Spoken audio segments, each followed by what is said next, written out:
nested looping over 2D lists. So now we can create 2D lists and we can get their dimensions. The next thing we'd like to do is to loop over them and access each element. Of course, in a 1D list, we would do that just with a simple for loop. We might, in a 1D list, say that our list equals, say, 1, 2, 3, and then for I in range len of L, print L of I. Go ahead and 1, 2, 3. So this loops over every element in the 1D list. In a 2D list, though, we can't do quite the same. If L was a 2D list, so let's make it 1, 2, 3, comma 4, 5, 6, and we go ahead and do this, we will see that the first element of L is in fact this entire list 1, 2, 3. And the second element is the entire list 4, 5, 6. So what we'd like to do is range over that entire element, that list, element by element again. So inside here, when L of 0 is 1, 2, 3, we want to say for each j in the range of len of L of 0, I'll print L of I j. What happens here is we go through 1, 2, 3, 4, 5, 6. If this wasn't abundantly clear, we could have said that the A is L of I, and then here this would just be A of j. Okay, and that'd be the len of A. And that still works, except for the bracket, that still works the same way. But we typically do not assign the row into a local variable, and this is more standard. And in fact, I'll go further. This does not suggest rows and cols. We very much like to think of this in terms of rows and cols. So we're going to introduce the variables rows and cols. Rows and cols equals len of L, comma len of L of 0.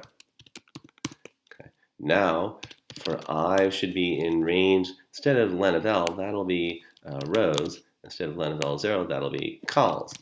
Now, a better name for this variable at this point would be row. For each row, for each col. So we'll go here and say L of row col. And this is, and finally, how we would like to do nested looping over 2D lists. The outer loop goes over each row. That will execute once. That loop will execute one time over the first row, then the second row, until you get to the end. For each row, the inner loop will execute once for each row, and that'll go over each column for that row. Okay? So this is exactly what we see going on out here.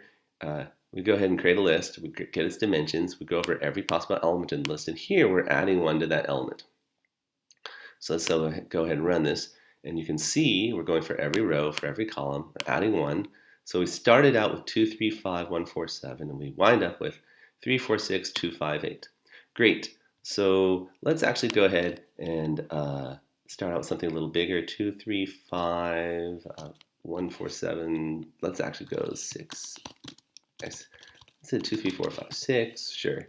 We'll go here. Make this a little clearer. That's 2 dimensions. 1,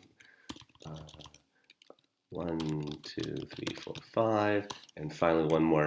And here we'll do 0, 1, 2, 3, 4. Great, so we have a nice little 2D list going on here. And when I run this, to begin with, you can see that 3, 4, 5, 6, 7. So we added 1 to every one here. Okay?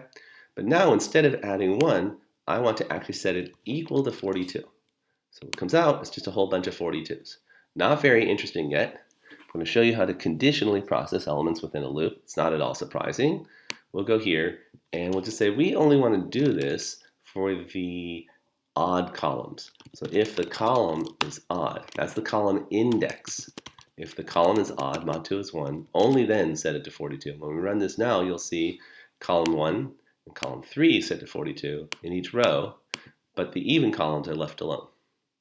We can also, of course, process rows in the same way. So here we'll say if the row index is even, not odd, so now only for even rows, only for odd columns. When we run this, we see row 0 got affected, and row 2 got affected, but row 1 now is completely unaffected.